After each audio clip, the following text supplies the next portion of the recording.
Hi, good morning, everybody, and welcome to our data protection and privacy webinar where you will learn how to build a robust privacy strategy for your company. As the Jamaican government and regulatory authorities have set a deadline for organizations to comply with data privacy regulations and standards by November 30th, 2023, it is imperative for companies and operating in Jamaica to implement necessary measures to protect the personal data of their customers, employees, and their stakeholders. Failure to comply may result in penalties and sanctions for organizations involved. My name is Veronica, and I'm head of Hitachi System Security. Hitachi System Security specializes in cybersecurity and data privacy services. The organization became part of Hitachi Systems Group in 2000 with security operations centers in Canada, India, and the organization provides managed services security risks to customer systems as well as consulting services, including risk management, vulnerability management, data privacy, and regulatory services, serving clients and customers primarily based in the Caribbean, Europe, Japan, Latam, and North America. I'm thrilled to be your host for today's event to discuss how to remediate the Jamaican data privacy laws and regulations. And we have an exciting lineup of speakers and topics for you who will discuss this in more detail. We will first cover data protection and applicable Jamaican laws, then review a step-by-step practical guide to building a privacy-focused culture. And lastly, we'll summarize the key takeaways and the next steps to comply with the Data Protection Act in Jamaica.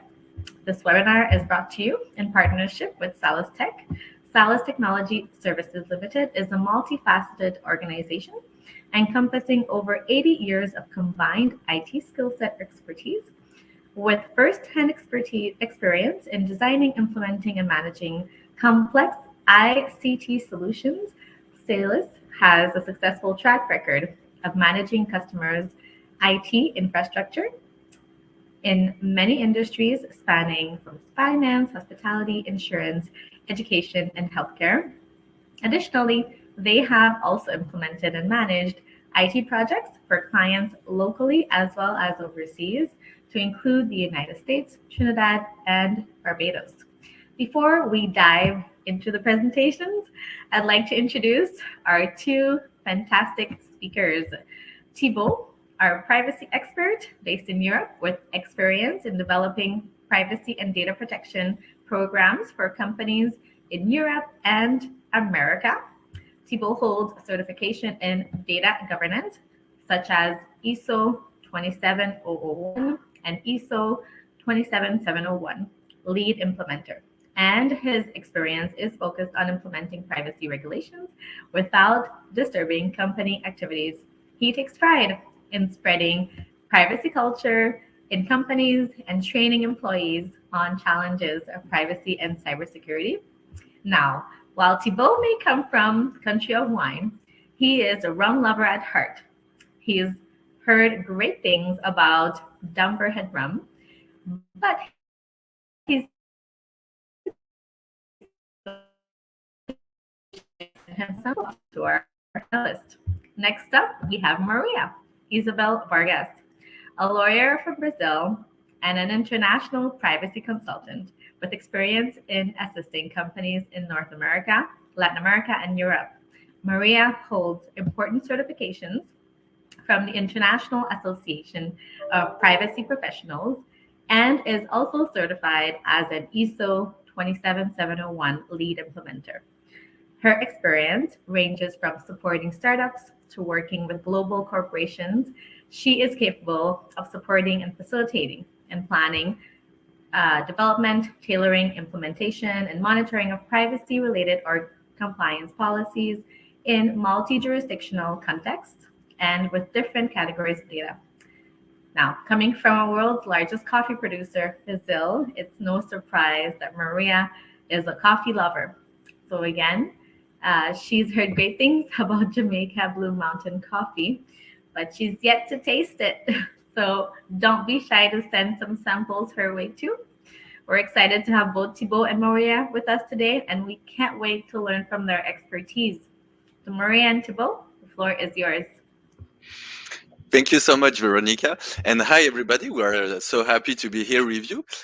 Just as Veronica says, the 1st of December 2023 is really important for you guys because you have new legislation, new regulation about data privacy. And that's why we are here today with Maria to explain everything to you. So Veronica already present us. So a quick summary. So first of all, we are going to see the key definition and privacy principles, a new privacy principle for you. After the 5 golden rules, so what you need to do to be compliant. I know you are thrilling to have the next steps, what you need to do before the 1st December of 2023, a quick overview of the benefits of compliance, and we will end by the Q&A, the question and answer. So don't hesitate to ask your question right now, and we will, of course, answer them in the chat. So to start, we are going to the key definition, so everything know what we are talking about, and we have the same definition. So personal data, it's an information you use to identify someone. There are two types of data. The one that you can directly identify the person. So, for example, if I say Maria Godoy, I'm sure you will know who this person is. You have the indirectly identifiable personal data, such as phone number. So I'm not going to give the Maria's phone, but you can have that's a personal data. Also, the emails in a company, you will have a lot of emails. And the third categories, it's where you have a combination of data, and you can identify this person. For example, when you have the shopping habits, like in the you are going to a shop, you have the small card, the fidelity card. Well, that tells you a lot about yourself. For example, if you like meat, if you don't like fish, if you like potato or any. So you have a lot of information in uh, in this. So here's our personal data. Maria will explain to you the roles and responsibilities. Sure. And we have some key definitions as well regarding the roles and responsibilities. Uh, your company can act as a controller or as a processor. And what do you mean about regarding that? A data controller would be any kind of entity or even an individual. This is good to keep in mind. Who determines the rules and means for processing. And this means that any kind of processing activity you have in place regarding personal data, keep in mind the rule mentioned before. If you process personal data and you have the objective and the way data is carried out,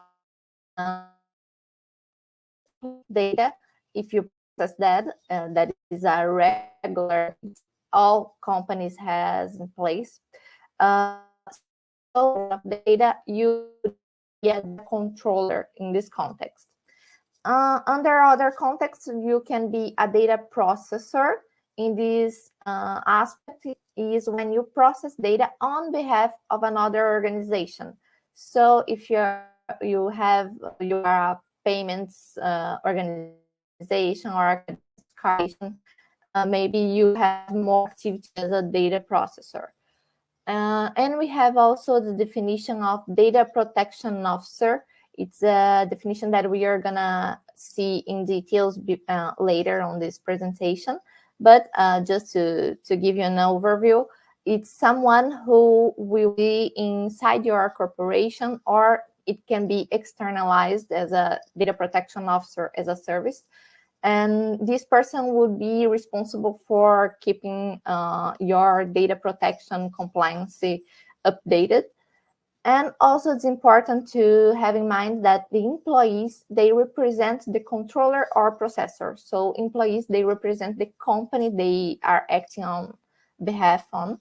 So they are responsible as well for data protection and personal data regarding the practices and the policies, the rules that are implemented in the company. We also, it's important to know as well when the Data Privacy Act would be applied.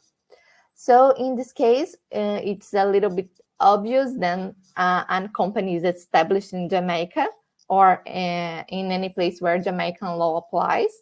But the different kind of companies that would be affected and should be compliant with this act would be those that are not established in Jamaica, but they, in brief, they process data that is related to Jamaican data. We can say something like that.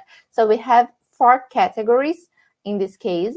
The first one is when a company uses equipment in Jamaica for processing personal data, when it's not a case of transit, when it's not only a data flow that goes through Jamaica to another country.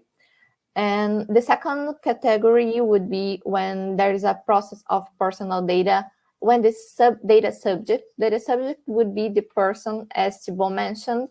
My name is Maria Godoy, so I'm the data subject for this data, my name. So the data subject would be the titular, the person who is related to the data. So if you process data from a data subject who is in Jamaica, this law would apply to you. And the third case would be when the offering of products of service to data subjects in Jamaica. So even if you are not established in Jamaica, but your business focus on Jamaican public Jamaica data subjects, you're gonna be under this legislation as well. And finally, when you have monitor of behavior of data subjects, as Thibault mentioned, another category of the personal data could be the data you infer you have in mind, for example, for fidelity cards. In this case, you can have a profiling of the data subject. So the Data Privacy Act would apply to you as well. So now we will see the 8+1 fundamental principles. So the 8 principles are kind of new in the legislation.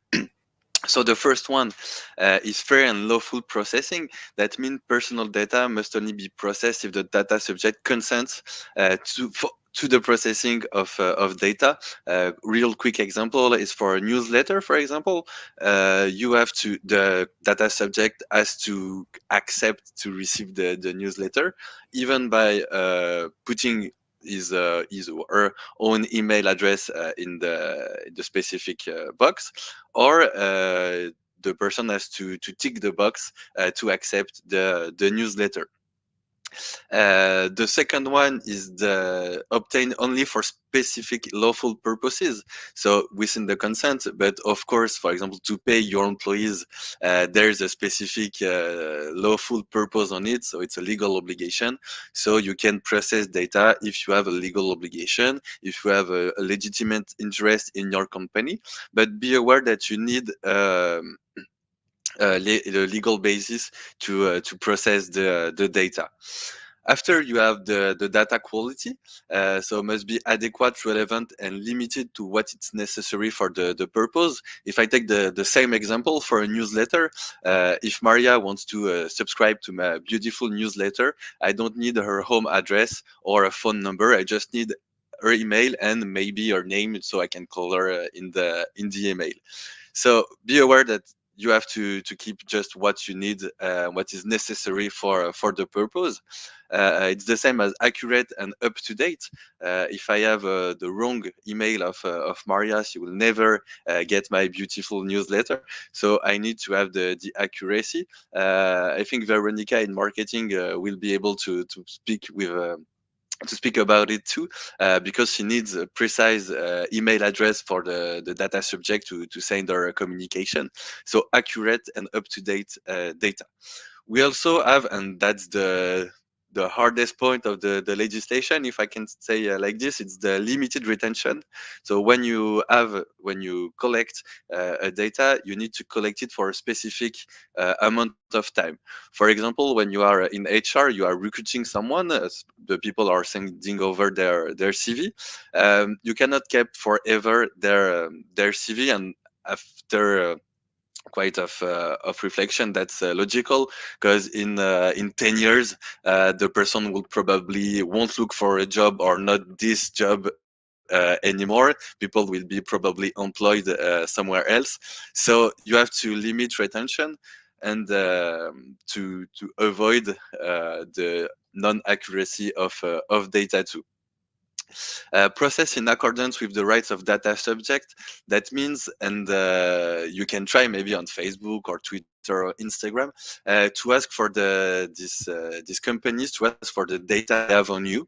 You can try. It's really, they have a huge amount of data on this. And as a company, if someone asks what data do you have on me, you should be able to answer, and to answer quite quickly for it. The last, but no, not the last, sorry. The protected by appropriate technical and organization measures. That just means you have to put security controls, such as, but we will see during the how to comply. But be aware that you have to, and it's obvious, you have to secure your database and your organization. And this one, the last, the international transfer. You shouldn't send data to a country that hasn't legislation. Uh, for example, you can send data to Europe, to Canada, or to even to Brazil, because this country have legislation, and data are protected. So if you guys are sending data in a different country, just check if they have legislation to protect them. So now that we have seen the 8 fundamental principles, we wanted to talk to you with Maria with the what we call the golden rules. So it's what you need to do in your company to be to comply. And these are quite simple rules. And what is really important in compliance is how to show that you are compliant. So the first one is to identify roles and responsibilities. Maria talked to you later, sooner on the definition. So you have, of course, the organization, what we call the DPO, the data protection officer, but we will go back later on this definition. You can have a privacy committee, and you have the employee. What is important is everyone should know what their roles are in the company in terms of privacy, and what the key elements of demonstration of this compliance. It's simply to have a designation, an official designation, because you need to do it for the commissioner. But you can have documentation internally to say, okay, we will nominate Maria as a DPO for this company. And her roles and her mission will be to create the records of processing, to train the staff, etc. So please, just you need to write everything. That's the easiest thing to do in compliance, to write everything you are doing. The second, the rules, Maria will explain to you. Yeah. So the second golden rule, it's a little bit related with what Thibault just said, because we need to have documents in place to show how we act in terms of data protection and privacy. So we need to establish appropriate policies and procedures. We have some examples of policies here. In this case, the policies, they should be the documents that shows how your company will have a specific outcome. For example, for information system security policy, how you would like to procedure on this subject. The procedures in other hand, is would be a document or a set of documents with a set of instructions. It's like a step-by-step document where you're gonna show how you are gonna proceed in some specific case. For example, we brought to you the procedure for handling security incidents and data breach violation. In this case, you can have a security instance that involves personal data or not. So you have to keep in mind this differentiation between the measures to take in each case. We have also the procedures regarding data subjects' rights.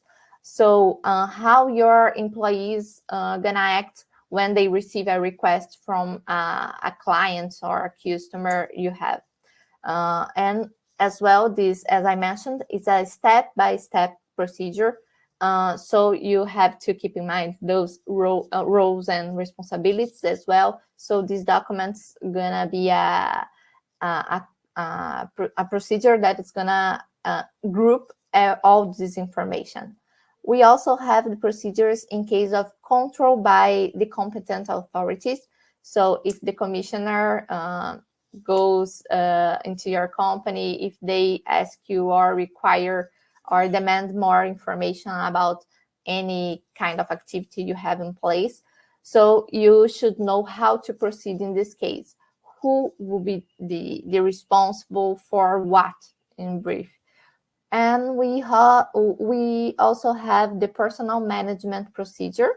This can be related to human resource. For example, when we establish the arrival, departure, change of positions, so you can manage, for example, the access those employees or former employees are gonna keep or they should leave. And finally, we have also the procedure for retention and destruction of personal data that is also related to what Thibault said before regarding the principles that we should keep data only for a specific time period. So you should have a calendar, we could say, a calendar on when this data should be destructed and how you should do that. Finally, we have some key elements on demonstration of compliance. That would be the adoption and publication of these kind of policies and procedures. Also, it's really important. This is a milestone for privacy and data protection, that is employees training on the procedures. So they should know where to find these policies and procedures and what these policies and procedures established in the company. And finally, we also recommend at least an annual audit of compliance with these policies and procedures.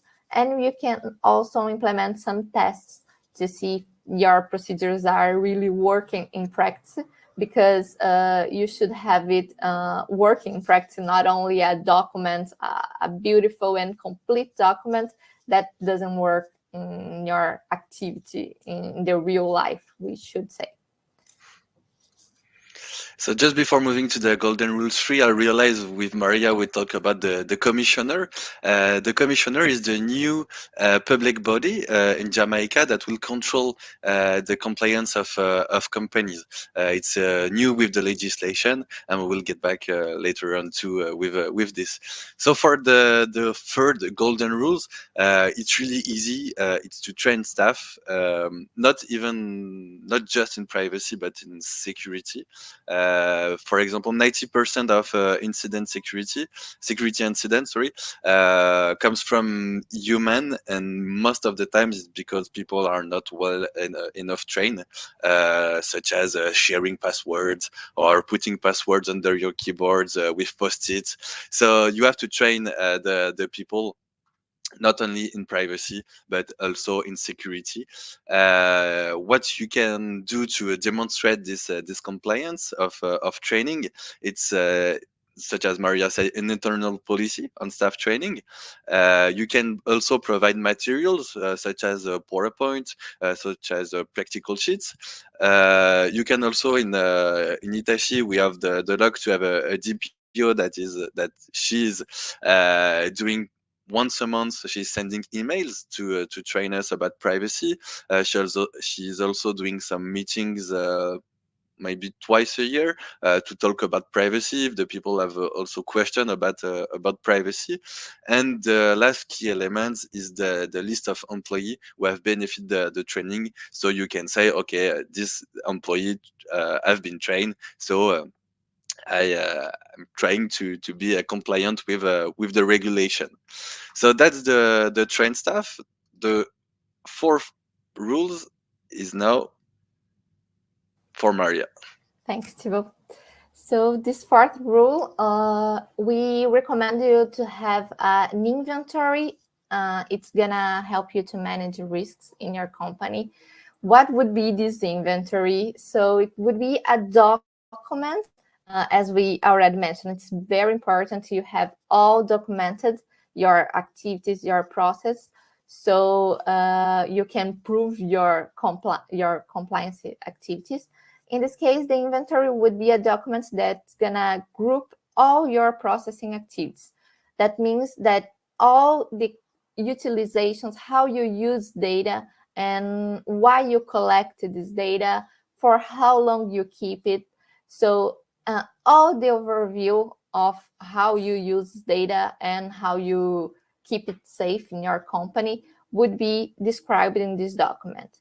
It's a little bit complex to have this document because you need to know all the activities you have in place, but this is a fundamental document you should have because it's going to help you to manage your risks and also to be compliant. For example, when you receive a request from a data subject or that would be a client or a customer would like, for example, to delete all their personal data, that's going to be a right they have.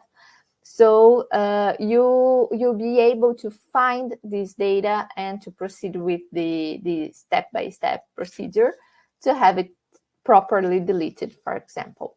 So in this document, we have some examples of information that should be present. For example, the name of activity and purposes pursued. An example would be in human resources, as Thibaut mentioned, you keep the candidate's CV, and for which purposes would be for employee, for selection and process in recruitment.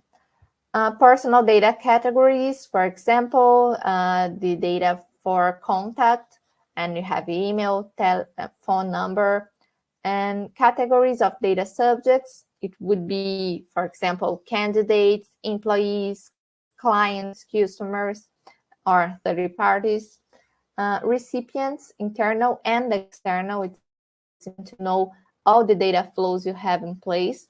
And regarding data flows as well, we have the personal data transfers. So for with whom you share the data in your company and outside it. And retention periods, as we mentioned before, as well, is important information you should have. And the security measures that are already implemented to protect this personal data. The key elements on this golden rule would be the inventory itself. Another name that is very common you can find in publications would be record of your processing activities, ROPAP. And another important document would be based on this inventory, because when you have an overview, you can find some particular activities that have more risks related to privacy and data protection. So regarding those specific activities, you could have in place a data protection impact assessment that we're gonna discuss a little bit later today as well. And for the final golden rules, and maybe the most important one, you have to secure personal data. Just saying like that seems low, but you have three measures, three kind of measures you can put. You have the physical one, so you cannot access even the places or the room, the therapist's room. so smoke detectors to prevent, of course, the fire. So these are really the physical ones. You have also the technical ones, so the one that come in mind when you are talking about security, such as user authentication, password management. So you need to change your password every 3 months, not the same as before, with 8 to 12 characters, etc. To have maybe some VPN in place, especially if you are doing working abroad, remote working, so to connect to your local network of the company. And finally, we have the legal measures, the legal one.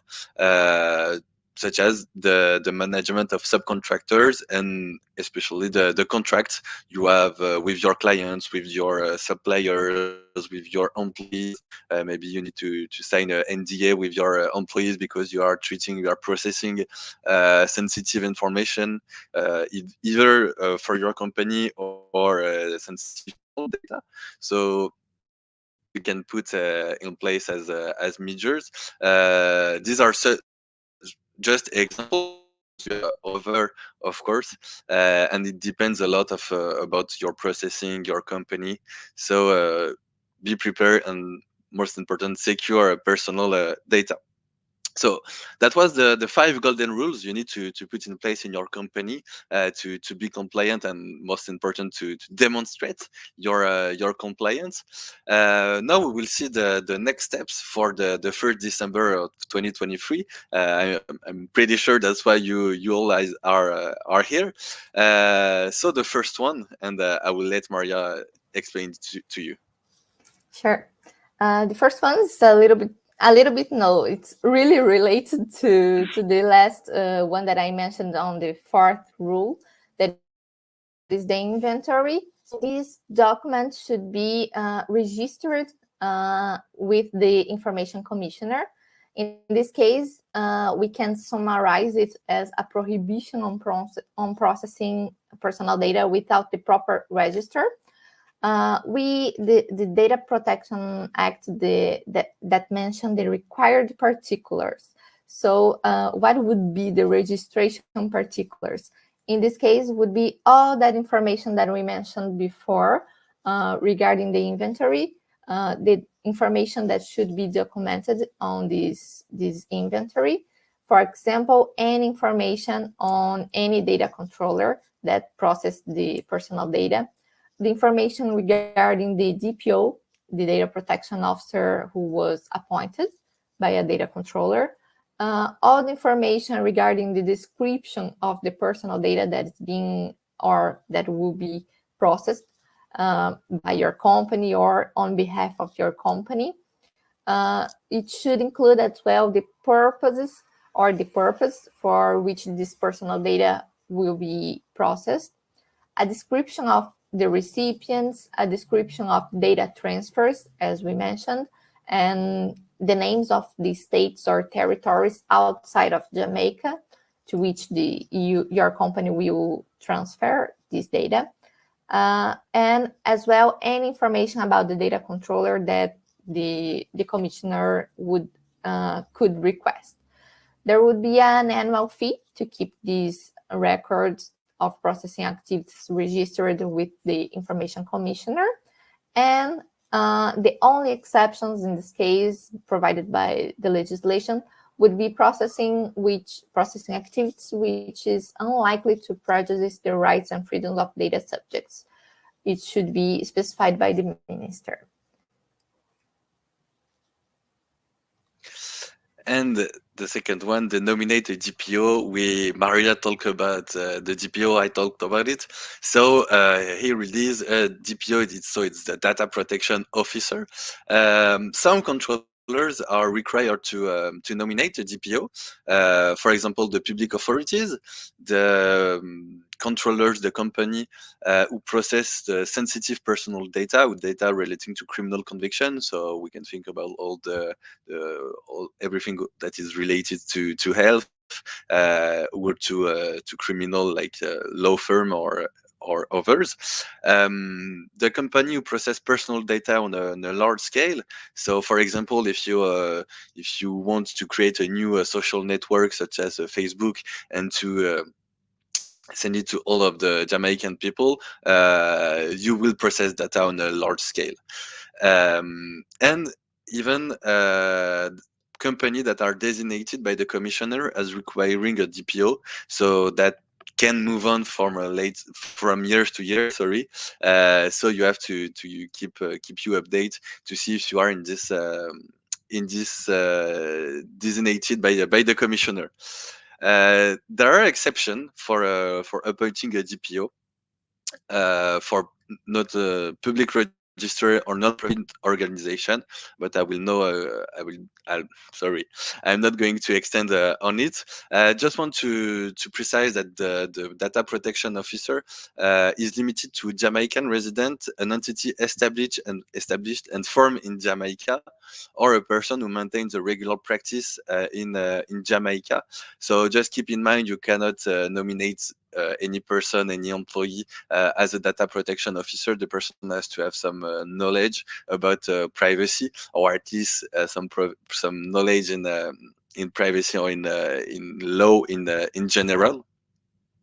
And the DPO, the role of the DPO is to monitor independently the data controller, so the company, adherence to the act, and must report any violation to the commissioner. And speaking in violation, you also have what we call the data breach policy. And once again, Maria is talking about procedures and policies. Yeah, because it's really important to have it implemented. So as we mentioned before, you should have a procedure in place. And specifically for data breach, we have this procedure because there is another obligation behind that. That is the obligation of notifying the commissioner within 72 hours. So it's a very short delay when we are dealing with the consequence of a data breach. So you should notify the commissioner in this case, and the notification must include some information that we provided to you in this presentation. For example, the facts surrounding the security breach, a description of the nature of the security breach, including the categories, number of data subjects concerned, the type and number of personal data concerned, the measures taken or you propose to take to mitigate and address the consequence of the data breach, the consequence of the data breach, and the name, address, and contact information of the DPO.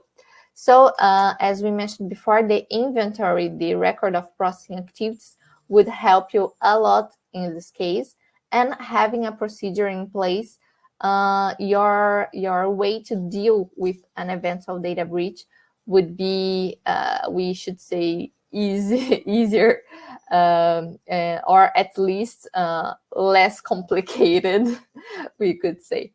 And beside that, in some cases, you should report the data breach to the data subjects as well. So you have to implement this procedure to know who will be responsible to provide this notification, how to proceed on that, and we'll be able to respond on this obligation within the delay of 72 hours. That's a short delay, as I mentioned before. And the last thing you will need to know to do, sorry, at the 1st December, on the 1st of December, it's send your DPIA to the commissioner. So the DPIA, Maria already talked a little about it. It's data protection impact assessment, and it's only for the processing that can cause real bad troubles to data subjects. For example, if processing, if an hospital is under an attack and all the data are leaked on the dark web, you can suffer some real damage. So for that processing, when you are going to put in place a new processing, you will need to do what we call a DPIA, and it's to establish it's a risk assessment to know if you put the good measures in place. And these documents, you will need to send it to the commissioner so they can validate it and say, okay, you put the right measures in place, so go on, you can process the data. Or they will say, no, you need more security, you need maybe more legal, you need more contract, you need etc. So it's this DPIA is made for the authority, the commissioner, to know if you put in place the good security controls to prevent the leak that Maria talked to you. So this DPIA must include the description of the processing, the assessment of the necessity and proportionally of the processing operation. It's always the same. Are you taking all the data from the person or just the specific data you need? As we saw earlier on. So an assessment of the risk of the rights and the freedoms and the security controls you are going to put in place. So this DPIA must be sent every year, 90 days after the end of the calendar year. So it's approximately by the end of March. And the commissioner has 30 days to respond. They can put another 30 days if they need more specific questions, if they have more specific question. That DPIA is just for the company that are processing data that cause substantial damage or substantial distress for the person. So it's not for every company. Don't be afraid. That's just for specific processing of data.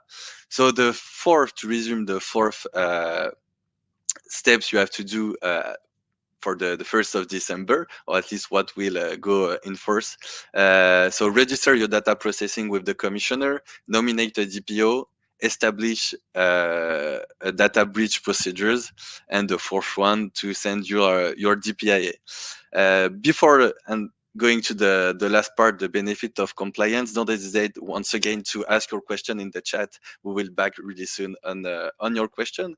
And Maria, I think you are the lucky one to go. Yeah, sure. So we would like to let you know that not everything regarding privacy and data protection is related to fines that we see in media. And we also have some benefits of compliance because privacy is good for our business. That's something we would like to make it clear.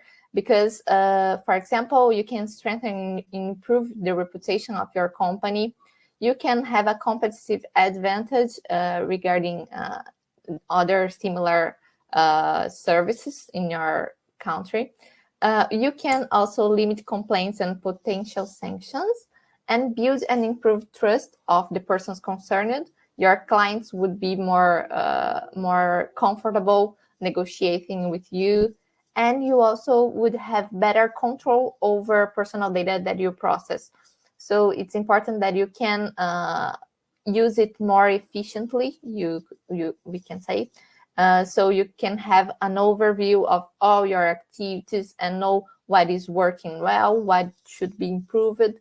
So it's a really good benefit of compliance with privacy and data protection.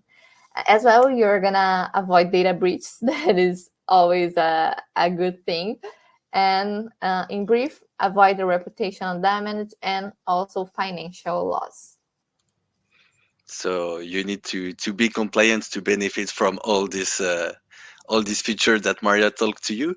It's now time for the Q&A. Thanks everyone for listening to us, and we're ready to read you and answer your question. Thank you, Maria. Thank you, everyone. Thank you all.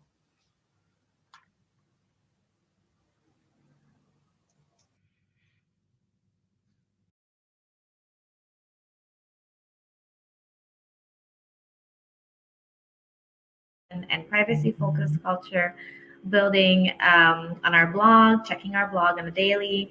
We will also be sharing the presentation with everybody who have joined us today. And now we welcome you to share and jump in on the discussion.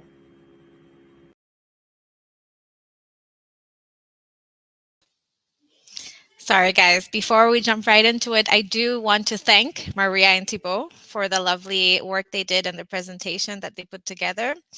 And I would like to introduce you to our moderator for the Q&A session, which is none other than Mark Farquharson, founder and CEO of Sales Tech.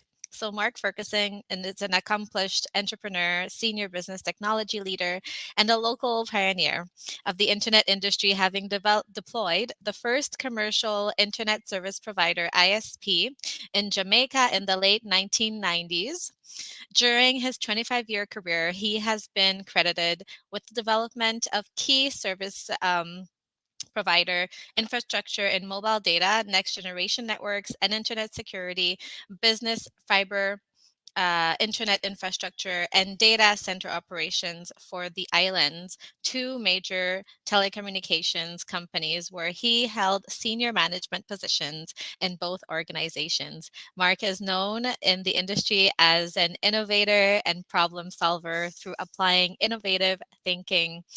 Mark is the founder and CEO of Sales Tech Technology and Arondine Technologies Limited, as well as co-founder and chief operations officer of Channel Pro Limited, a business process outsourcing company. So, Mark, on to you. Hi, thank you, Veronica. Good morning, everyone. All right, so I'm just going to jump into quickly summarizing the key points. So, most important, of course, is that the Data Protection Act comes into full effect on the 1st of December. Secondly, it's important to ensure that businesses will need to appoint a data protection officer, right, to oversee the operations of the DPO. Thirdly, it's important to do a data impact assessment so that they can understand, where your business is in the journey of protecting personal identifiable information for your customers, for your clients, especially for companies who are categorized as data processors. Also, it is very important to establish data breach procedures for your business, right? And these are things that you definitely will need, the assistance of companies such as Salus and Hitachi to move those programs forward.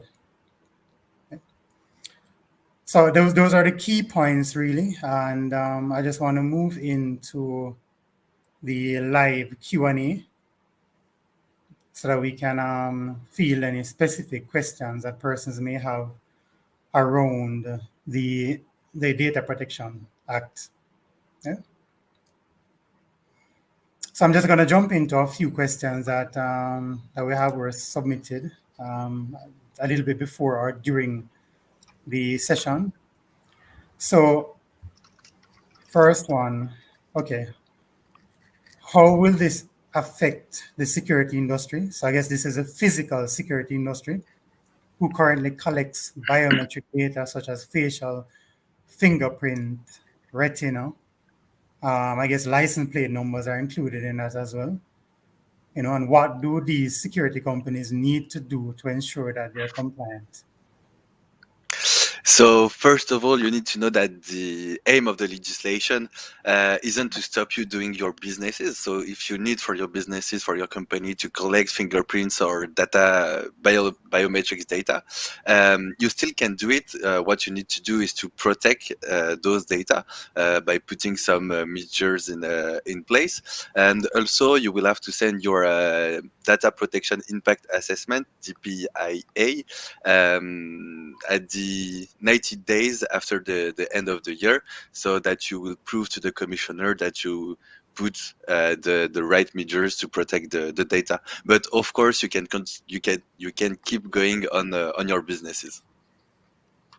Okay, and I think this is especially important. We have quite a few security companies here in Jamaica, physical Mhm. security. That we have I mean, we all know the big three, and they have been going through a lot of changes recently with government legislations being put in place around how security guards are handled and things of that nature. So this is just going to be one other big thing that those companies will need to prepare for coming into the end of the year. So it's going to be very important for them to get ready for this. Mhm. Okay. So another question: are there any criteria around who should or shouldn't be appointed as a DPO? For example, the company's risk and compliance officer.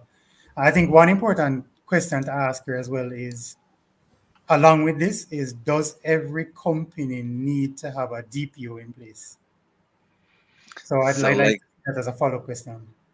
like we saw, so I'm going to answer the first one. The DPO must be limited to a Jamaican resident, an entity established and formed in Jamaica, or a person who maintains a regular practice in Jamaica. So the person has to know the legislation of Jamaica. That seems quite correct and logical. So that's for the point of the DPO, and that's why maybe we encourage you to start looking for your DPO now, because if you are doing in the 3rd of November, it's going to be a little bit too late, and not all the companies have to appoint a DPO. We saw that in the presentation, in the slides. Sorry, I'm just getting back to my notes. So the company who requires to nominate a DPO are the public authorities, the one who process sensitive personal data. So such as the companies, security companies, you will have to nominate a DPO because you are doing fingerprints and biometrics. The company who process personal data on a large scale, it means if you are collecting half of the data of the Jamaican population, you will have to nominate a DPO. And the last one, and for now we don't have any more information, the companies that will be designated by the commissioner. So we can think maybe like, such as a sensitive company, for example, internet, electricity, water supplying, maybe that kind of company, but we don't have any more information for now. And regarding the DPO, I just would like to add that it can be an external DPO, so you can go through a DPO as a service, as we call that. At Hitachi, we are able to provide this service as well. So you don't need to have someone internally that would be totally full-time dedicated to this role.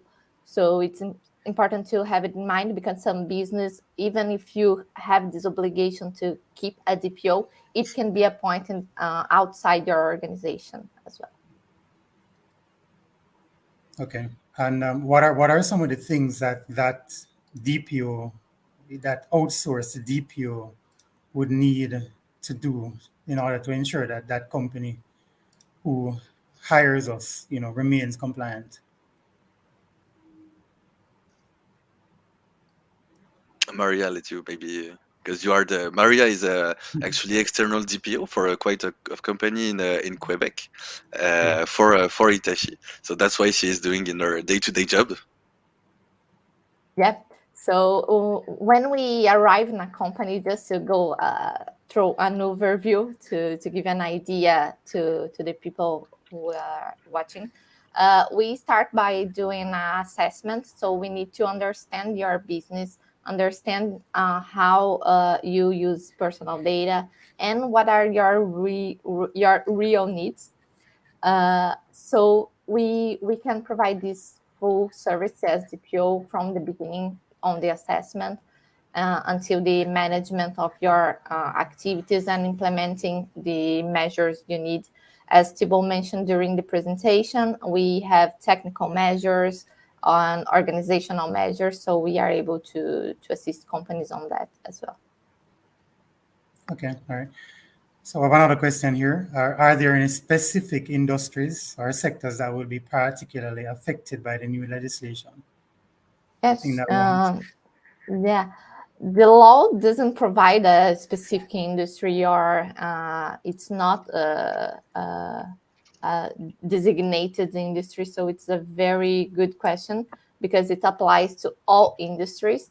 The difference here we have is based on the practice you have, or for example, if you have more sensitive data, as we saw the case that someone mentioned before, when you use biometric data, for example. So you have to implement some specific measures in this case, but it doesn't matter in which industry you are. You will need to comply with Data Protection Act.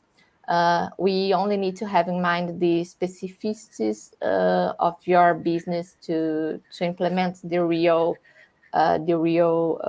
obligations and what you will need to be compliant.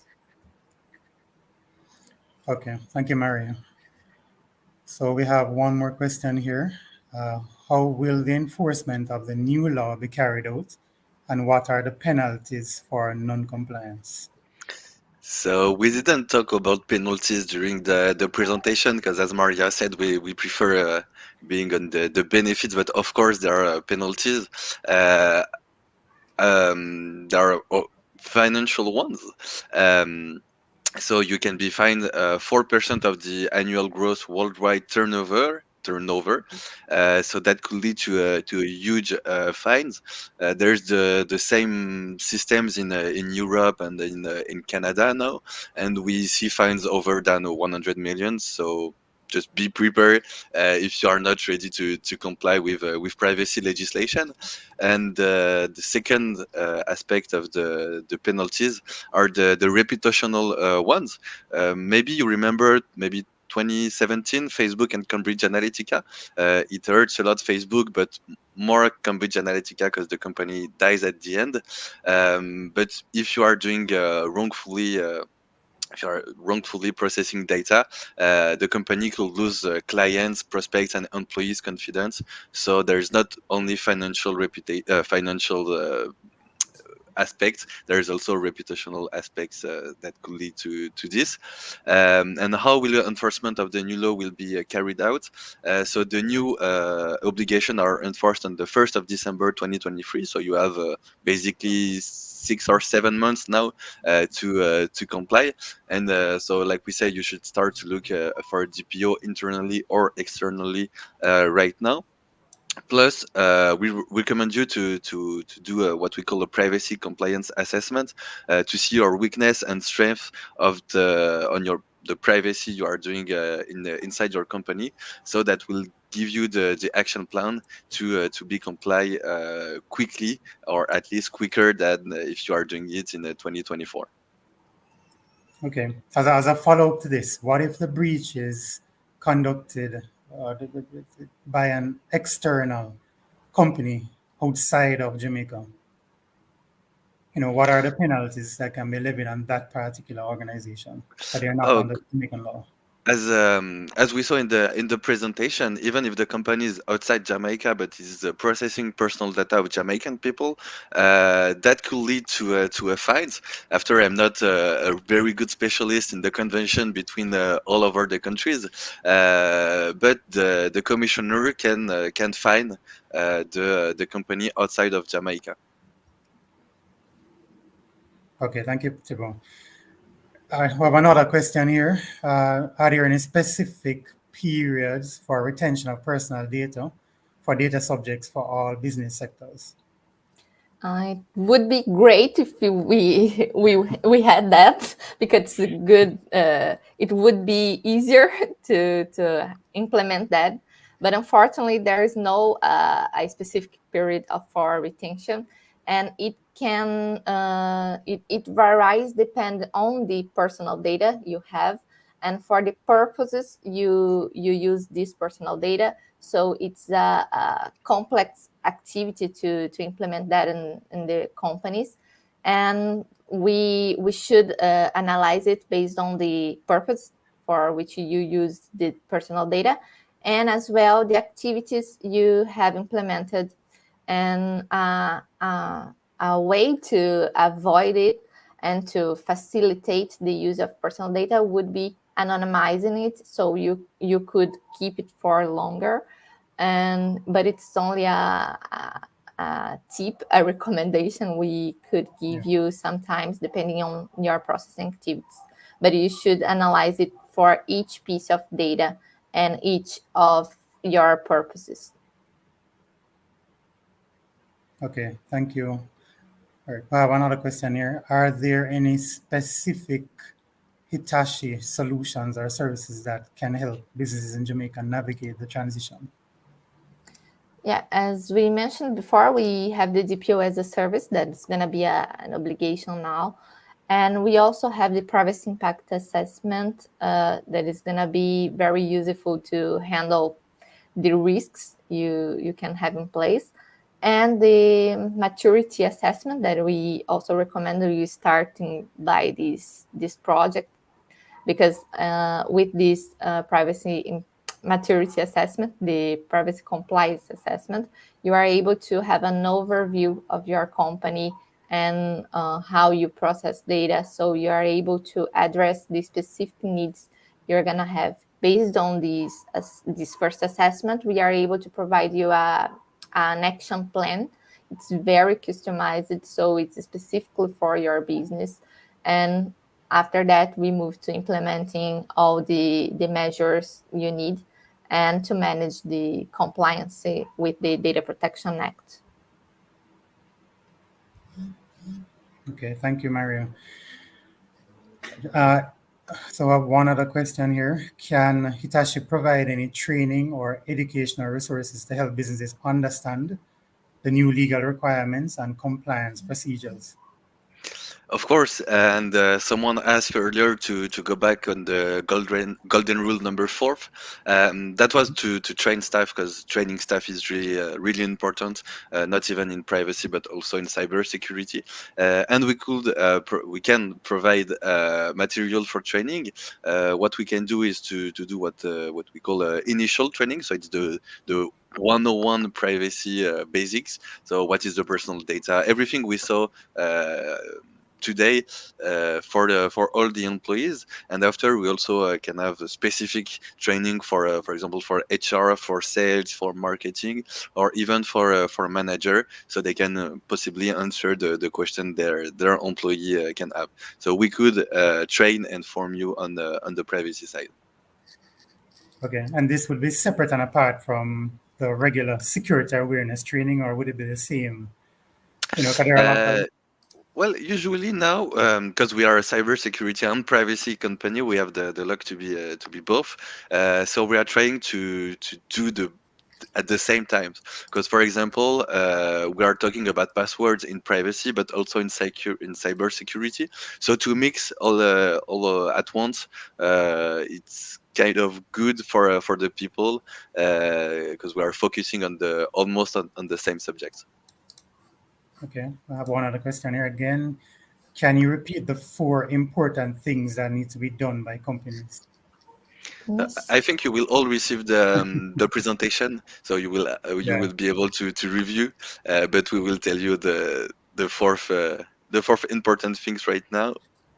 Yeah, the first one would be register your data processing activities based on that inventory we mentioned during the presentation. So you should have it registered with the Information Commissioner in Jamaica. The second one would be nominate your DPO that we already mentioned. Implementing your data breach procedure, have this document in place. And finally, send your DPIA that Thibault mentioned, that is the Data Protection Impact Assessment, to the commissioner. There is an obligation to submit it yearly. Yeah, that's it before. Okay. Another question here. So, are data processors obligated to notify data subjects of their intended use of the data collected? Yes, that's one of the 8 principles we see at the beginning. I know there is a lot of information, but we saw this on the beginning. controller, a company, when they are collecting data, you should know why. So when they are collecting your data, you should know why, even if it's for a newsletter, or if it's for your a delivery of a product or services. So you should be able to know why they are taking and collecting your data, and that's the main point of all the worldwide legislation about privacy. It's to give back the owner of the data, so us, the control over our data held by the companies. Okay. One sec. Let me check here. There's another question popping up. I just saw a question. So is sorry, I missed it. Are there?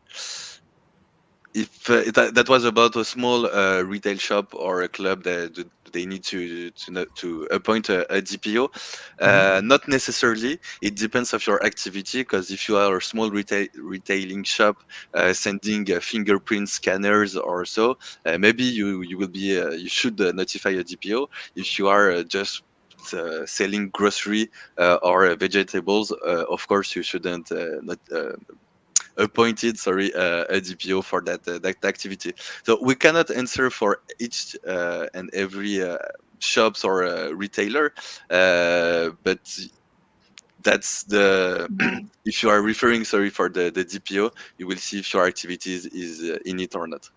Yeah, it's not only based on your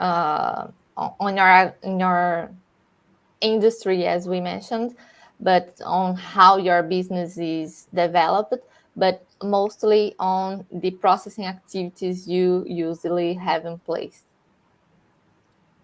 Okay, there's a question here about notary publics and justice as a pieces. How does this impact persons who are JPs?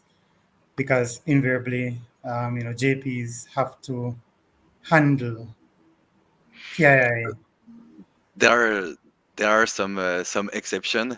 Maybe we didn't mention it during the webinar, but for example, for a public register or non-profit organization with political, philosophical, religious, or trade union objectives, for example, they are not required to notify a DPO.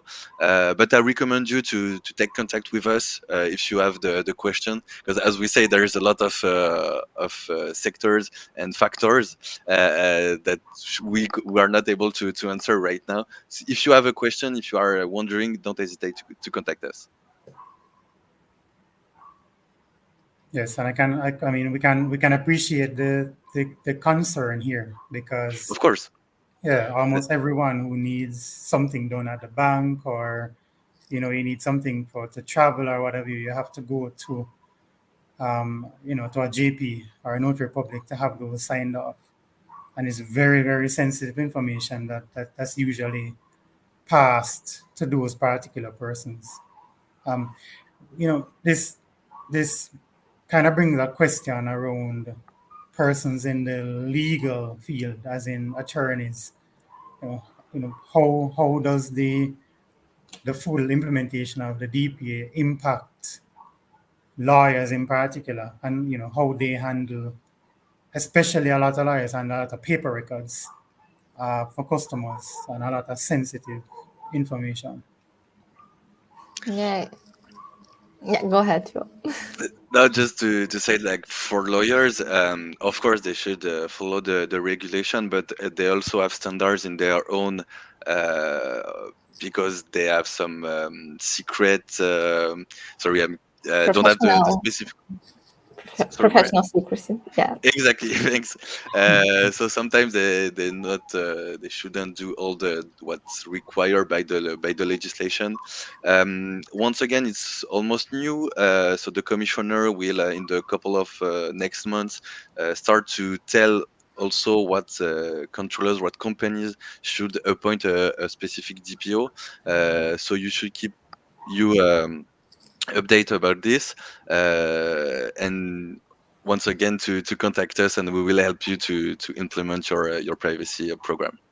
Yeah, and as Thibault mentioned before, we are able to provide you more information. You can contact us. We can have a short call to know better your business, so we are able to address better your questions and to assist you on this implementation process. Yes, because I mean, this is going to be specific to it's a per business and type of business scenario where not every single Exactly. business will be impacted in the same way. So it's important to understand exactly how your business is going to be impacted, and of course, that will also drive exactly what solutions are put in place to close the gaps that are identified through the impact assessment. All right. Exactly. I don't see any other questions popping up. Perfect. We were really happy with Maria to saw that 8 months before the legislation is appointed, that you were so many and asking so many questions. Yeah, it's Yes. good to see this movement, and congratulations on everyone that is interested here. Exactly. Oh, one question just came in, I guess. It might be the last one. Would a good rule of thumb be that any entity that collects personal identifiable data, such as contact information for marketing, will require a privacy policy? Will they also require a DPO? So, So the privacy policy is a requirement when you are collecting data for every company, even if this on the internet or whatsoever. But they won't mandatory require DPO. Like we say, it depends on your businesses. Because if you are a marketing company that has all the data on the Jamaican population, you will have to nominate a DPO. If you are a small firm and you have, let's say, 100 clients, you are not mandatory to nominate a DPO. Yeah, so in this case, if you process sensitive data, for example, you should have a DPO in place. And what would be considered sensitive data? For example, biometric data, if you use it, you should nominate a DPO. And as well, if you process personal data on a large scale, so it would be more detailed what is considered large scale process for the commissioner. But we have other legislations that give us an idea. So if you have a large volume of data that you process, it's an obligation to have a DPO appointed. And as well, even the commissioner in Jamaica can designate these requirements to your company. So it's important to have in mind that it doesn't matter your industry or the size of your company. You can be a small business, but if you process data on a large scale, or if you process sensitive data, for example, you should have a DPO appointed. okay, thank you guys. All right, I think that is all. Those are all the questions I'm seeing in the Q&A.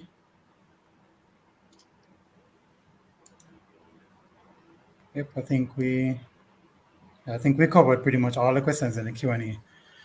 So as we said, I mean, if anybody has any additional questions, feel free to reach out. Thank you for joining us. And of course, this will be available online on LinkedIn, on YouTube, so you can go back and view it at any point in time. And of course, again, feel free to reach out to us if you have any you need a clarification or any specific information relevant to your particular business. Thank you, everyone. Thank you all.